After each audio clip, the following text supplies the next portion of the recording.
Hello friends, स्वागत है आपका मेरी एक नई वीडियो में। इस वीडियो में मैं आपको बताऊंगा नेचर ऑफ रूट्स के बारे में। ठीक है, तो आपको एक क्वाड्रेटिक इक्वेशन गिवन है ax² + bx + c = 0। ये क्या है? जनरल क्वाड्रेटिक इक्वेशन है।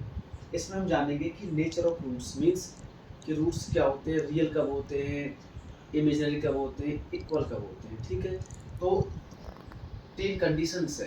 पहली कंडीशन है अगर d की वैल्यू ग्रेटर देन 0 है। अब आपको पता होना चाहिए d क्या है। यहाँ पर d होता है डिस्क्रिमिनेंट। क्या होता है? डिस्क्रिमिनेंट, जिसकी वैल्यू होती है, d की वैल्यू होती है आपकी b² - 4ac। ठीक है, क्या होती है? b² - 4ac। ठीक है, अगर ये वैल्यू 0 से ज्यादा है तो रूट्स जो आपके होते हैं रियल एंड डिस्टिंक्ट रूट्स आते हैं। ठीक है, अगर d की वैल्यू 0 के बराबर आती है, if the value of d is equal to 0 then the roots are real and equal.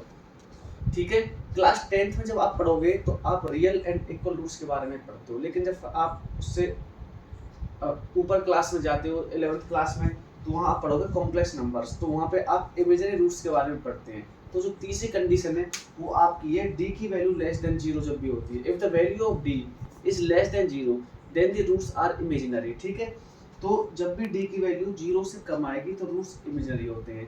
तो आप जब इमेजिनरी रूट्स के बारे में क्लास 11th में पढ़ोगे, ठीक है, तो 10 तक आपको केवल क्या पढ़ना, रियल रूट्स के बारे में पढ़ना है।